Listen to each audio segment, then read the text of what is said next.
Joanne. Thank you, Joanne, and really thank you to everyone.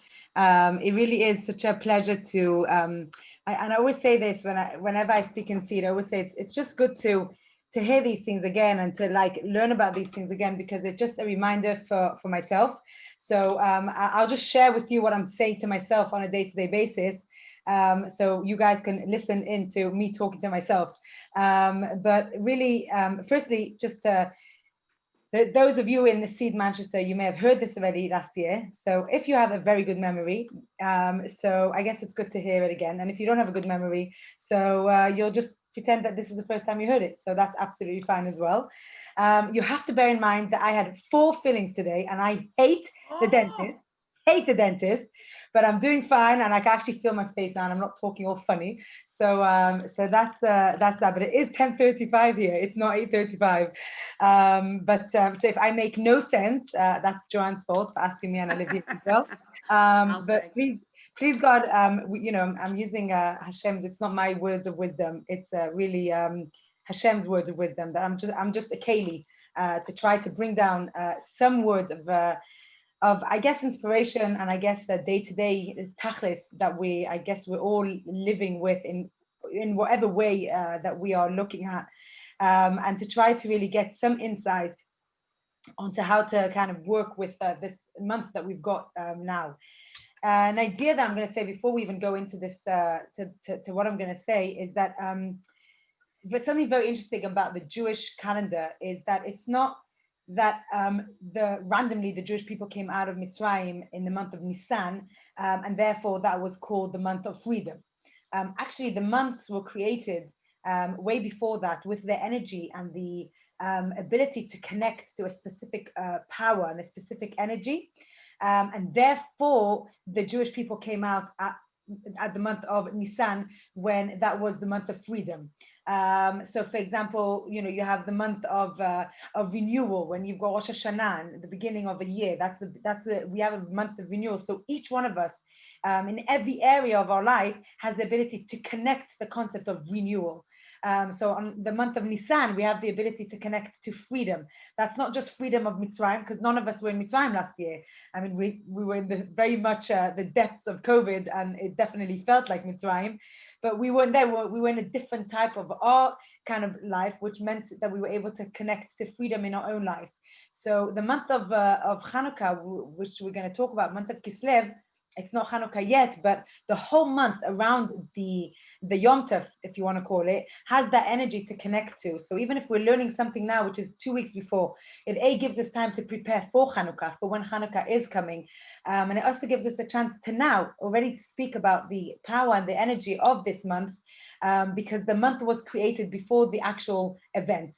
The event happened specifically at this month because this month is a month of what one of the things that we're going to be speaking about. So Parashat Vayeishev is it's not this week's Torah portion, and I said to Joanne, I'm going to speak about the Shabbat that actually falls on Purim, on Chanukah. Sorry. Now it can either be the week before, or the week after, or the week of Chanukah. But Parashat Vayeishev is always at the time of Chanukah. It's always at the same time, and there's a reason for that. And by the way, if you look at the calendar, the Jewish calendar, we every 3 years we have an added month. And that's because, again, I'm not going to go into it now, but you have the lunar calendar and the solar calendar, and it's 11 days difference. One is 365 days, one is 354 days. So you have 11 days that is the difference. So what happens is, the reason we are so makpid that we need to have the Pesach at the time of spring, because there's a reason why everything falls at the right time. The month, the weather, the parasha of the Shavua, everything falls for a reason. It's not random. So when we look at Parashat Vayeishev and we say, why is this around Chanukah, something that we can learn from this, then we can look deeper and understand that there's a connection here. So the parasha starts with Vayeishev Yaakov. What I'm going to do is I'm just going to share a screen over here with all the screens that my husband has on his. Let me just try. To add a screen.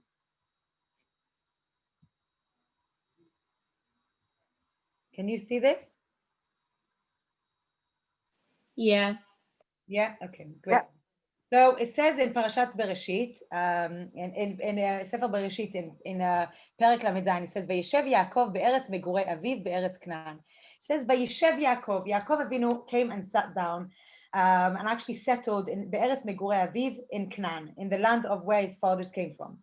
And if we look at the background a bit of what Yaakov Avinu went through, then he hasn't had it very easy. He's had two parashot where he's running away from his from Lavan. He had to he ran away from his brother, okay, from Esav. He went to live in Lavan's house, okay, where he wasn't a very holy person. He was quite a rasha, a very wicked person. He had to work for 7 years for his wife that he wanted. He wanted to marry Rachel, and then he had to work for an extra 7 years.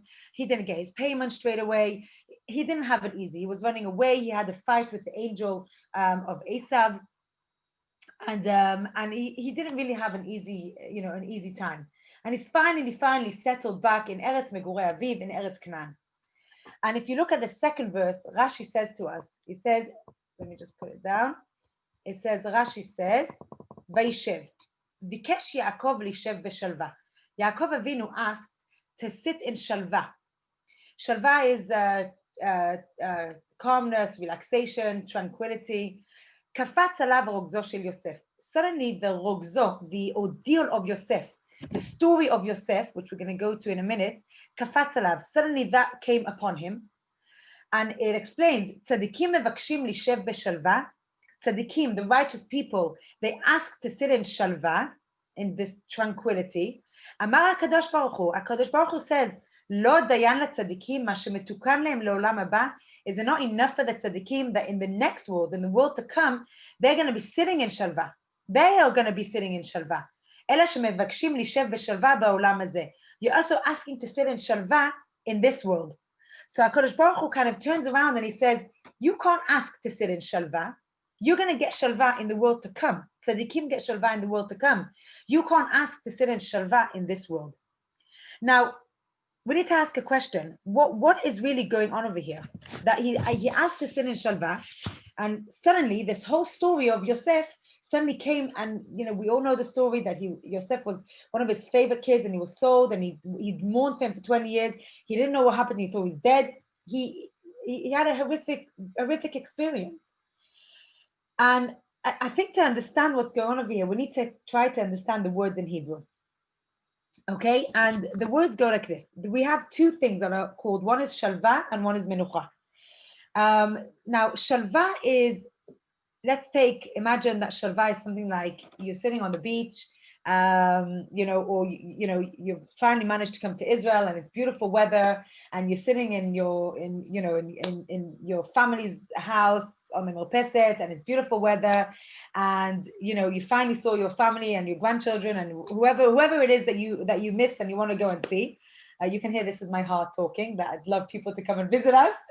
And then, and everything's great and everything's going well, and you just feel like, wow, I've got shalva, everything's going well. You even get a phone call to say that, your son that lives in America, thank God, had a healthy baby girl. And you get another phone call to say that, thank God, the business deal that your husband was signing a few weeks beforehand went well. And, thank God, everything is going really, really well. Okay, that is shalva. Okay, now, menucha is actually a very different meaning. But most people get it kind of confusing. You think shalva and menucha is the same thing. It's like, oh, you're calm, you relax, you're just chilling in on holiday. It's not. It's a very different meaning. Menucha is actually a state of mind. Menucha is nothing to do with the external situation that's around you. It's a kind of a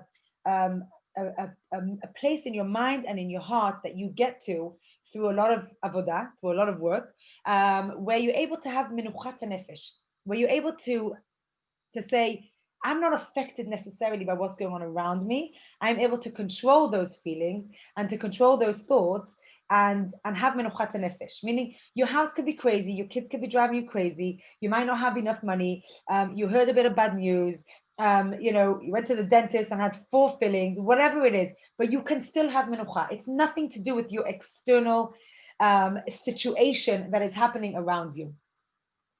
So if we take those two words and we go back to ask what Yaakov Avinu asked from Hashem, Hashem says, Shalva is something that doesn't happen in this world. There's no such thing as sitting and chilling and relaxing and everything is great and everything's amazing and nothing is going to go wrong. En kaze davar, there's no such thing. This is not olam hazeh. This is not this world. Olam haba is a place of shalva. So Kadosh Baruch Hu is saying to Yaakov, Yaakov, you ask to sit in shalva.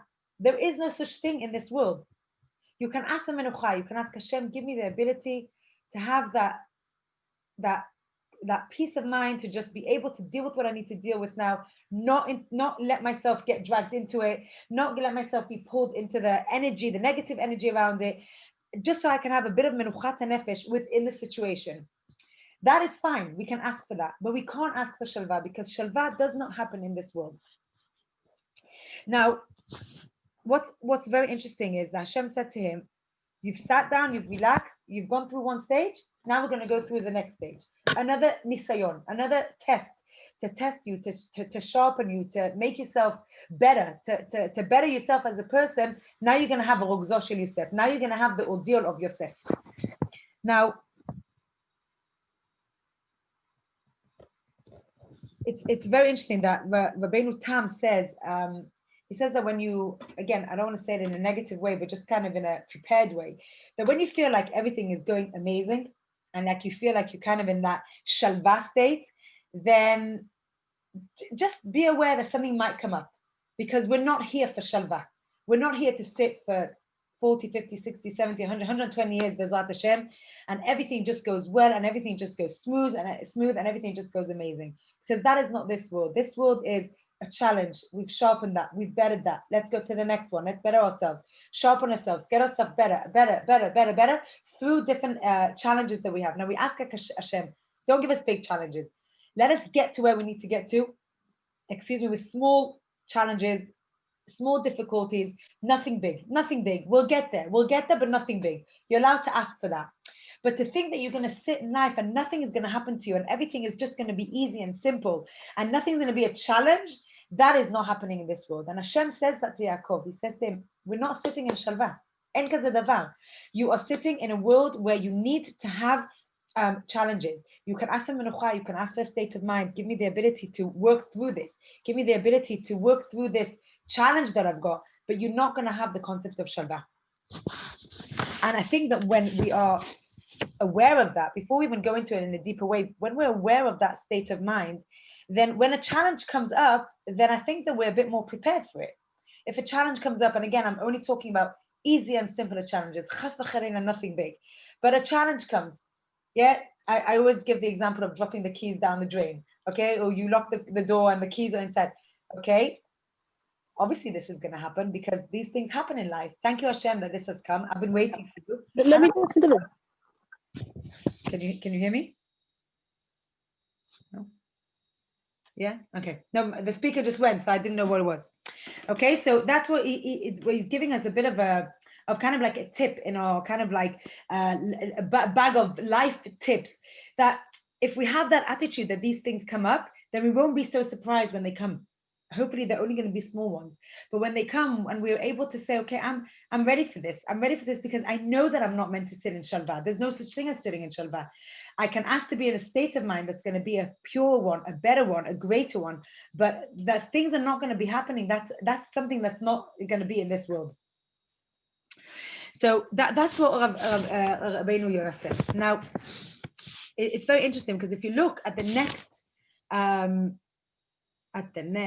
verse, okay, Yaakov Avinu says, very interesting, okay, he says, look in Bereshit, he says, Vayetzav otam le'emor ko tomron le'Adonai le'Esav ko amar avdecha Yaakov. I'm just going to refer to the end of that. Ya'im Yaakov im Lavan garti ve'achad ata asiti. Now, if you look at Rashi, it says, when he says that im Lavan garti, the gematria, okay, of Lavan is Taryag, meaning that, Garti, if you look at Garti, it's the same letters as Taryag. Taf, Reish, Yud, Gimel. Taryag is the 613 mitzvot. So he's saying, Im Lavan Garti, I lived with Lavan. Lavan was a wicked man. He wasn't a man of purity. He was a man of a lot of negative attributes, a lot of rishut, very he was a wicked man, and he says, "Im levan garti v'tariyag mitzvot shamarti." Now the question is, he's talking to his fellows. Why is he saying to them, "Im levan garti"? They knew that he lived with Lavan, and we also know that the Torah doesn't add any word for nothing. So there's a reason here. Why is he saying, "Im levan garti v'tariyag mitzvot shamarti"? Why does he not just say that I kept the 613 mitzvot? Why does he have to say I lived with Lavan? And the answer to this is that sometimes we think that doing mitzvot and doing the 613 commandments, or even one of them, let's even go to all 613 of them, we should do when things are easy. So for example, I'll invite guests into my house when I have a very, very big, long dining room and I have a cleaner for 4 hours a day, right? Or I'll give a lot of charity when I have money. Right? Or I'll control my anger when I sleep 12 hours a night, or my frustration. A lot of times we think that working and doing the 613 mitzvot and the commandments that we're meant to do, we're meant to be doing them when we are in a place where things work out. And actually, Yaakov is teaching us here an amazing lesson. He says that we don't only do the mitzvot when it's easy and comfortable for us. He's saying to him, Im lavan garti, meaning I lived in the depths of impurity, in a place where no one can turn around to me and blame me for not being able to do what I needed to do. And yet, I realized that when I'm doing my Taryag mitzvot and when I'm working through what I know is important and what are my mitzvot, then it doesn't make a difference what my surrounding is. I'm still focused on doing what I need to do. And we see kind of that same idea if you look in Mishnah, in Pirkei Avot, in the next source. It says, Al tomar eshne shema lo tipaneh. There's two meanings here, and I want to just go into them for a few minutes. Al tomar eshne. The Mishnah, the Pirkei Avot, says to us, again, words of wisdom. So simple and yet so powerful. It says, don't say, eshne. When I have time, I'll get to do it. Meaning, I can't be bothered. I don't have time to learn now. So I'm going to learn only when I have time. Or I'm just going to go to the gym and exercise when things fall into place. Or I'm going to give charity when I have enough money. Or, all these examples of what I'm going to do when things get easier.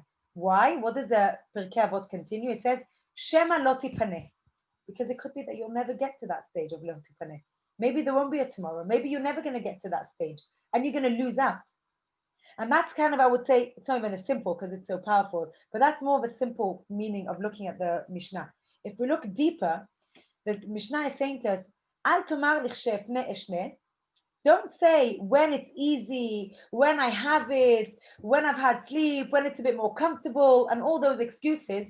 Shema lo tipaneh. Because maybe HaKadosh Baruch Hu is telling us something deeper here, that we're not meant to be working from a place of tipaneh, when things are easy, when things are panui, when they're free, when they're simple to do, because that's not where really working through something is the essence of achievement.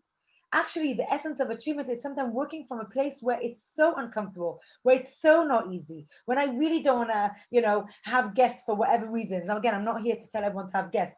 Obviously, we need to think about it and see what's right for our family. But I'm just giving an example. We don't only work Hashem from a place of comfort. We don't only work Hashem when everything is chilled, everything's relaxed, everything is going to plan. We work Hashem because that's the right thing to do and that's admit. And Hashem is giving us here examples. A from Yaakov Avinu. And Yaakov is saying, I lived with Lavan. I lived in the depths of Tum'ah, in the depths of impurity, of every single negative energy around me, just to do negative things and not do any mitzvot.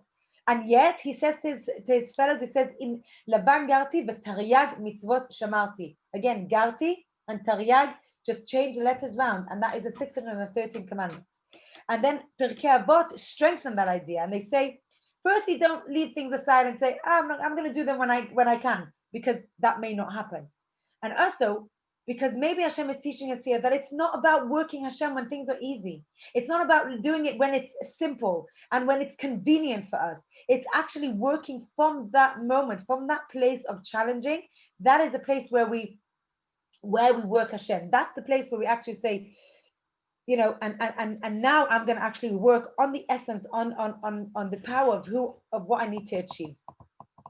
And actually, if we look down at the next source in Bereshit, Yaakov Avinu, when he was on his deathbed, he was giving a bracha to all of the 12 shvatim, to all of his 12 children, and he gave a bracha.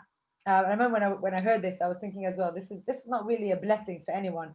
But it says over here, if I'm going to read the Hebrew and translate it, he says, Issachar, chamor garem rovetz ben hamishpatim. He says to Issachar, you're like a chamor garem, you're like a donkey. Rovetz ben hamishpatim, that you're kind of like sitting and waiting in the fields. And then it says to him, what's the explanation of chamor garem? Vayar menucha ki tov. When the donkey sees menucha, when he sees that concept of tranquility, of shalva, of calmness, ki tov ta'aretz ki na'ema, it says vayat shechmo lisbol vayehi lemas oved, meaning he puts down his shoulders and he's ready to take on more weight, more work, more challenges that he needs to achieve. Vayehi lemas oved, and he goes back to work and he does what he needs to do. And he says to Issachar, you are like a chamor. You are like a person that kind of is never sitting and saying, okay, all done, finished. It's not going to be like that. Get ready, because something's going to come on now. Another challenge is going to come to make yourself better, to achieve better, to really sharpen us and make us better people.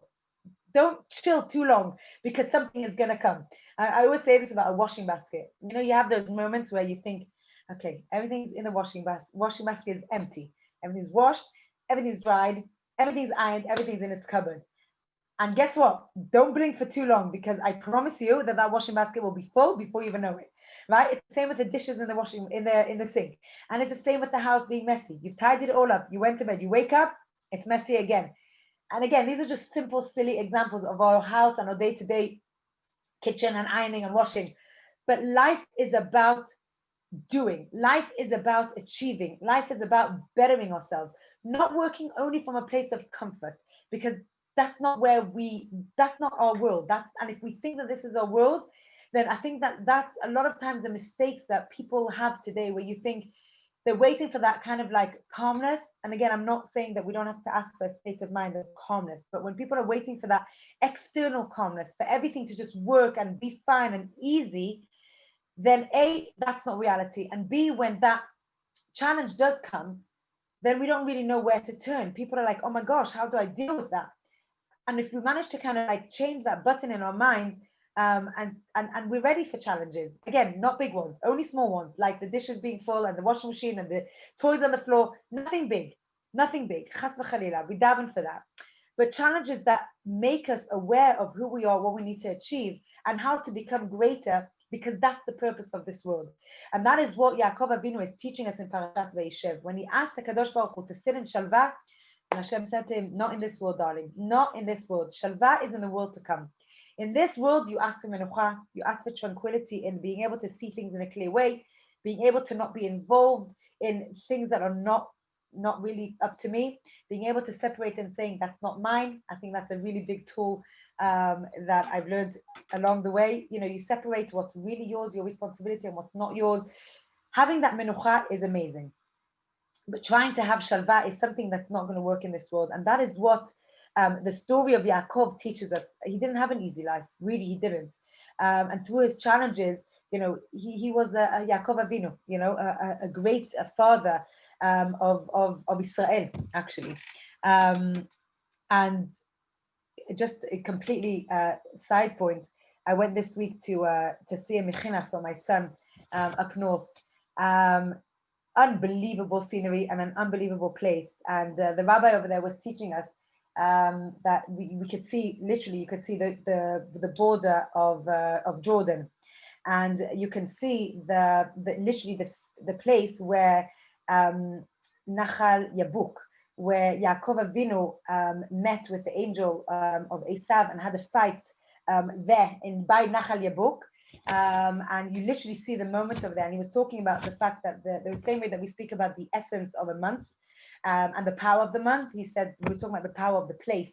and how that's where the people became Israel. Yaakov Avinu's name changed to Israel, and he became the father of the Jewish people of Am Israel. And it was just very special to be in a place like that, where, you know, we're talking about growth through pain, growth through. I mean, he had a fight with the angel of Vayeishev, and he became, you know, through that challenge. He didn't get that title Israel through sitting on the beach and having a cocktail. It was through a fight and a challenge through the angel of Esav that made him the father of the Jewish people of Am Israel. It was a very special place to be in as well. So just talking about the name Israel and the challenges of Yaakov, and yet who he became and what father he became to us, the Jewish people, and gave us the energy through his actions to be able to connect to that idea. Now, that's all very nice and very beautiful, but how does it connect to Chanukah?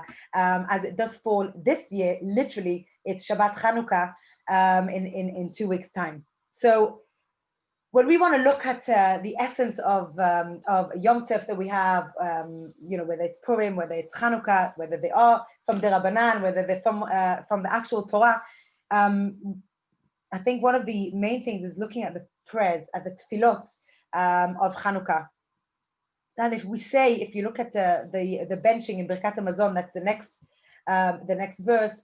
It's talking, obviously, Chanukah, we know it's about the small group of people that fought against the big group of the big army, the little bit of oil that lasted for 8 days, the weaker against the very, very strong, mighty army. And yet at the end of it, after it's telling us all the different criteria, you know, of the different groups, it says at the end, "Ve'ata berachamecha harabim amadeta lehem be'etz haratam." And I think that's a pasuk that we say many times, and we maybe don't really focus on it as much as we could and we should. That we say to HaKadosh Baruch Hu that "Ve'ata berachamecha harabim," and you in your rachamim, in your mercy, a great mercy, amadeta lehem be'etz haratam, you stood by them be'etz haratam, at the moments of pain, at the moments of challenges. You stood by the Jewish people through all those challenges and through all those difficult times. And I think that connecting to the story of Yaakov Avinu, where HaKadosh Baruch Hu says, yes, these are the challenges. Life is about the challenges, but Hashem stood by the Jewish people throughout all of the challenges and is still standing by us throughout of our challenges. Sometimes it's harder to see it, 100%. But he's there and he never, Hashem doesn't sleep. He's not like me that needs my sleep. He is constantly awake, constantly aware of the needs of every single individual person, whether you live in Israel, whether you live in America, whether you live in England, Manchester, London, doesn't make any difference. Hashem is awake and constantly looking out for us. And if you look at the story of Chanukah, again, it didn't make any sense. It's the small, tiny group of people that won the big group, the big Greek army. And it just, again, we've had that also in Israel in 1967, 1973, the wars, every day. You know, I look around and think Israel's so tiny, so small, so many Jewish people in seconds, in England, everywhere, anything can happen. And yeah, Kadosh Baruch Hu is constantly watching over us. With lots of mercy. And we see over here that there's a connection between in a gematria. So I'm just going to very quickly, because for those who know me, you know that I love the concept of gematria. And I'm just going to, it's the numerical value of the word. So if you look at the word Yosef, which again, Yud, Vav, Samach, Pei, it equals to 156. And if you then take the word Melech, which is the king, and then you took the word Yavan, which is the Greek army, together is 156. If you take Antiochus and you add that up, it's 156 as well. And I think that it's very interesting, the connection between the words. The words have a weight. They have as we saw with the word Menucha and Shalva, in Hebrew, it's not just a random word that describes something. A table just describes what a table is. In Hebrew, every word, every letter has a weight and has a number. And words that have the same value of numbers, there's a connection between them. And therefore, we see that this world, if you look at Yosef, it's about Rogzo Shel Yosef. This world is not about the Vayeishev Yaakov. It's not about Vayeishev Yaakov. It's about the Rogzo Shel Yosef, the story, the ordeal of Yosef. That is what this world is about. And actually, if you look at Melech Yavan, that's also the equals 156. And Antiochus is also 156. So within Chanukah, we have those elements of Rogzo Shel Yosef, of challenging time for the Jewish people. And yet, Berachamecha Harabim Amadet Alehem Be'et Tzaratam. HaKadosh Baruch Hu stood with us, okay, the whole time with mercy and with rachamim to save the Jewish people. And if we look lower down, I put in this other verse, this other source as well, that many, we don't actually see Chanukah from the Torah as well. You see Pesach, it's talking about the Korban Pesach, it's talking about Yetziat Mitzrayim. You see Shavuot, when the Jewish people got the Torah. You've got Sukkot, when the Jewish people had to build these, sukkahs to be able to live outside of the house, to go out of your comfort zone. But you don't actually see as a big kind of like hoo-ha the festival of Chanukah. But if you look again deeper into the Chumash Bereshit, if you look at the words and you count, Chanukah is the first day of Chanukah is the 25th of Kislev. And if you, again, I put the verse over here so you can count, just in case you don't trust me, and you can count that there's 25 words from Bereshit bara Elokim, et hashamayim ve'et haaretz, ve'haaretz hayta tohu vavohu, v'choshech al pnei tehom, v'ruach Elokim merachefet al pnei hamayim, v'yomer Elokim yehi or. Or is the 25th word of the Sefer Bereshit, of the whole Torah. And you ask yourself, why does it have to be written there at the 25th word? It could have easily been written like in Sefer Vayikra or in Sefer Dvarim. Why did it have to be written there? And if you look at the verse of actually what is described in the world then, I think this is again a very deep idea, but something that we can connect to, is that Hashem is talking about how Aretz hayta tohu vavohu. The world was complete craziness, tohu vavohu, ups and downs, v'choshech al pnei tehom, and it was complete darkness. V'ruach Elokim merachefet al pnei hamayim, and Hashem's ruach, okay, Hashem's essence, merachefet al pnei hamayim was merachefet, was kind of like floating around the world. V'yomer Elokim yehi or. And at that moment, HaKadosh Baruch Hu brought light. Now that light was created way before the story of the Jews and Chanukah and the Greek. It happened way before Antiochus. Again, as I said at the beginning, the reason it happened then was because there was light then that was created then and waiting for the Jewish people, for the story of the Jewish people, where Hashem Berachamecha Harabim created all of this healing before the illness. Before the illness came, Hashem already created the healing. And that is the light that we're talking about. This light that if you count 25 words, because on the 25th day of the month of Kislev, that's when the story of Chanukah happened.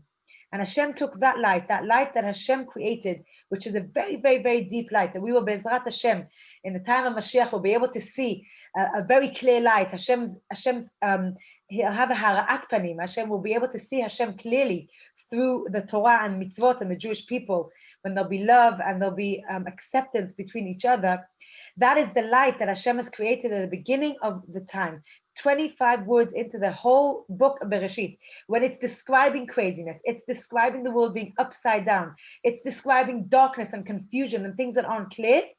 There Hashem is saying, I've created light for you, and that light will be here from the beginning of creation, and it's there throughout the generations to be a light for you when you need it. Barachamecha Harabim. So Chanukah is that light that we are connecting to.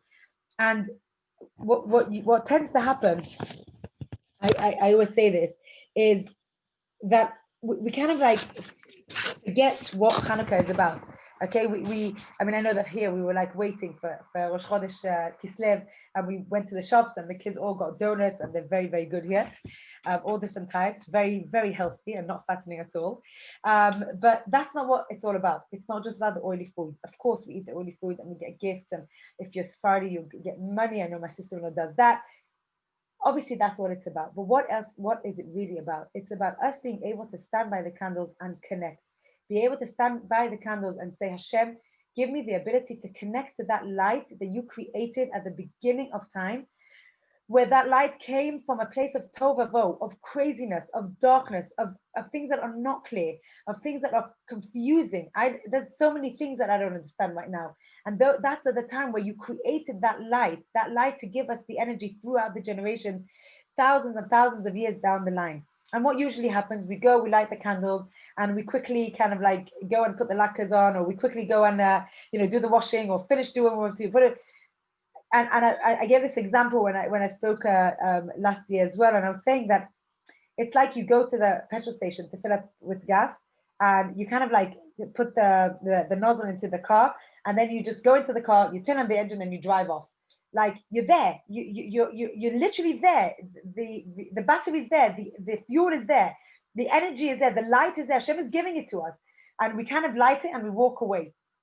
And I guess, like, just to kind of like finish up in a few minutes, but give us the ability to firstly connect to what the month of Kislev is. We are at a month where Hashem is sharing light with us that was created way back then at the beginning of creation. And it's not the description of how everything was going great and blossoming and the world was great and people were amazing to each other. It's the opposite.